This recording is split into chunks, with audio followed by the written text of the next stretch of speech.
Courtney, onboarding specialist with Tripleseat. On today's video, we're going to talk about multi-event bookings.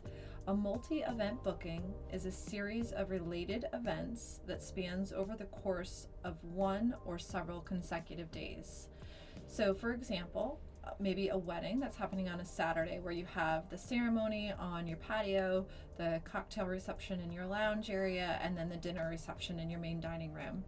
Or maybe that wedding has a rehearsal dinner on Friday night, followed by the ceremony, cocktail hour, and reception on Saturday, and then perhaps even a departing brunch on Sunday. The advantage of organizing your events under a booking are twofold. For one, it gives a better customer experience. The customer will have access to one guest portal where they can see all of their events, they can see all of the discussions that you're having related to that booking, and see any of the documents you've shared. They can also make deposits and payments for the booking as a whole. In addition to the customer experience, you have much more flexibility with your documents, which I'll show you as we start to build the booking itself. So how do you build a booking? It's as simple as just clicking the new booking button. When I do that, it brings me to this booking details page where I can start to detail out my booking with name, date range, status, etc. I've already built a booking, so I'm just going to jump into that. So you can see here I am on the booking details page.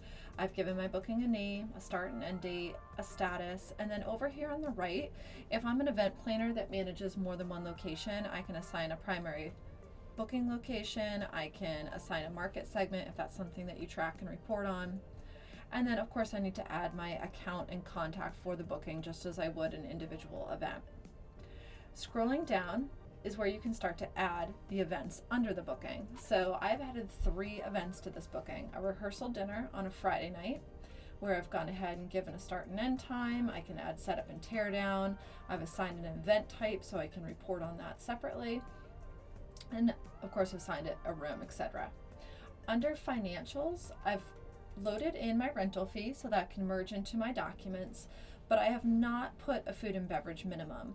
So I want to assign a food and beverage minimum to the booking as a whole, not just to this particular event. So I'm going to enter that somewhere else, which I'll show you shortly.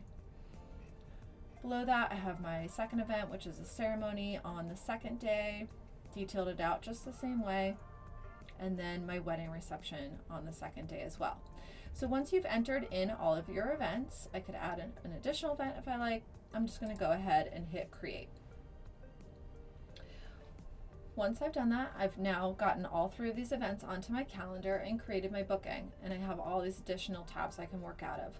I have a discussion tab so I can have discussions about this booking with my client, tasks, notes, etc. Very similar to an individual event. But when it's time to add documents, I'm going to go to the Master Docs tab. Master Docs are a set of documents that allow you to organize these events in whatever way makes the most sense for you and your client. So when you're ready to add master documents to your booking, you're just going to come over here to the right and select the template. And when I do that, this screen of event selection will pop up. This is where I can organize these events and create that flexibility that I was talking about. I can opt to put all of my events on the same set of documents, or maybe I just want to detail it out day by day, or I might even just want to do one particular event. I have already added this set of master docs here, so I'm just going to pop into that template. I decided to detail out all 3 of my events on the same set of documents. So you can see I've got a set of tabs up here to work out of. The first tab is always going to be the booking tab. The booking tab is going to hold the information that pertains to the booking as a whole. So contact information, our agenda of events, as well as some text fields of general notes that pertain to the whole booking.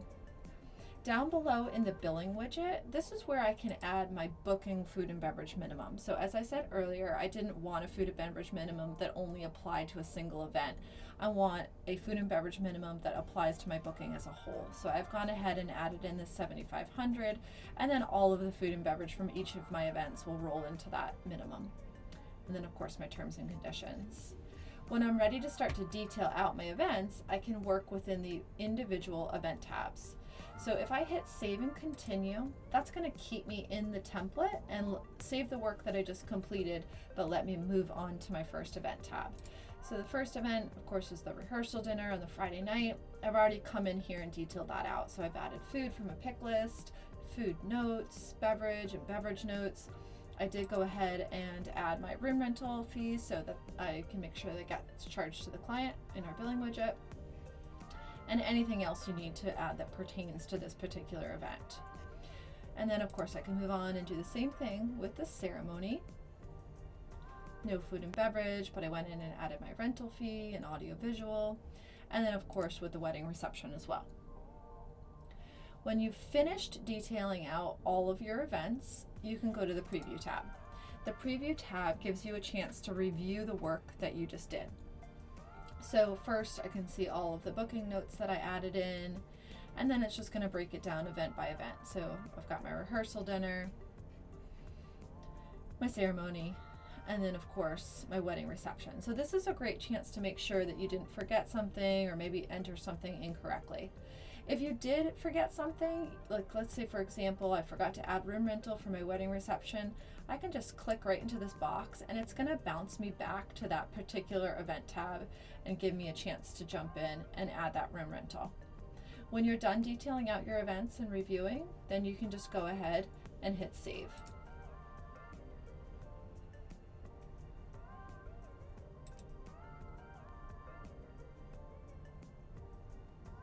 And now you can see we've created this set of documents that we can share with our clients and with our staff. Before we share any documents with our customer, we want to make sure we update the status of our booking. So I'm just going to click edit. And then I'm going to update our booking status to tentative. When I do that, Tripleseat is going to ask me if I want to update all of my events to the same status.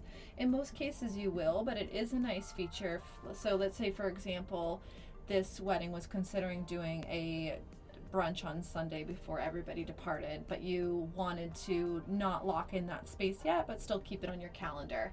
Then you could opt to not update all the events. But in this case, I'm just going to update everything to tentative and lock in all that space.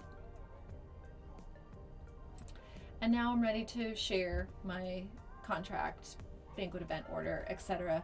with my customer, just as you would an individual event doc.